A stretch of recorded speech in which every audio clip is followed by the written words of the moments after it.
হরিপুর রাজ্যের একটি ছোট গ্রামে হারিরাম নামের এই সিধাসাদা এবং সৎ কৃষকটি তার বউয়ের সাথে খেতে বসেছিল।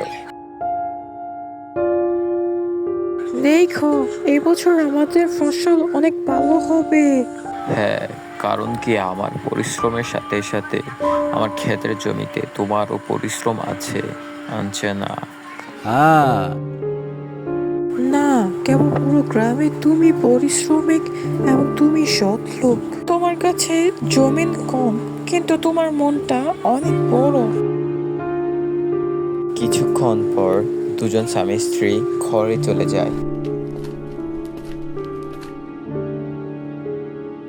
আমি তোমাকে একটা কথা বলতে ভুলেই গেছি, ঘরের লাকড়ি শেষ হয়ে গিয়েছে। আরে চিন্তা করো না, আমি আগামীকাল সকালে জঙ্গলে যাব সর্বপ্রথম লাড়কি কাটার জন্য, ঠিক আছে না?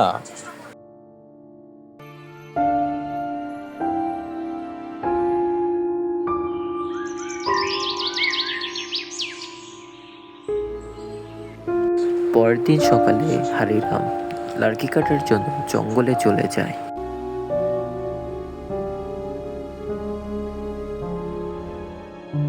হারিরাম একটি গাছের উপর কোঠালটা মারতে যাবে, তখনই সে দেখল মাটির উপরে একটি বানর পড়ে আছে।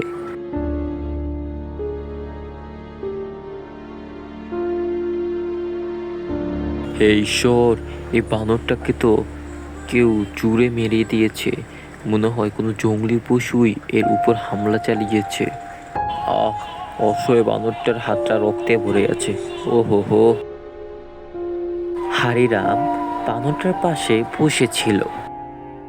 ইস, তুই যদি বলতে পারতি তাহলে তোর দুঃখটা প্রকাশ করতে পারতি। এমনিতেও তোর হাতে রক্ত দেখতে পাচ্ছি, কিন্তু যেভাবে তুই কষ্ট পাচ্ছিস না, বাপ রে, কারণ তো মনে হচ্ছে অন্য কিছু। ওই সময় ওইখানে একটি সাধু বাবা আসে। আর বান্দরের সাথে কি কথা বলছো? প্রণাম সাধু মশাই, আমি তো লাকড়ি কাটার জন্য এই জঙ্গলে এসেছিলাম। এ পড়ে থাকা বান্দরটাকে দেখতে পেলাম, মনে হচ্ছে কোনো জঙ্গলি পশু ওর উপরে হামলা করেছে, কিন্তু যেভাবে ও কান্না করছে আমার তো মনে হচ্ছে ব্যাপার অন্য কিছু হতে পারে। অনেক কম মানুষ রয়েছে যার মনে পশু পাখির জন্য মায়া রয়েছে। এতটুকু বলে সাধু বাবা মন্ত্র পড়তে থাকে। হঠাৎ করে একটি অদ্ভুত আলোর মাধ্যমে বান্দরের ব্যথাটা শেষ হয়ে যায়। হ্যাঁ, এখন এই বান্দর বলতে পারবে তোমাকে এই বান্দরের দুঃখ কোথায় রয়েছে।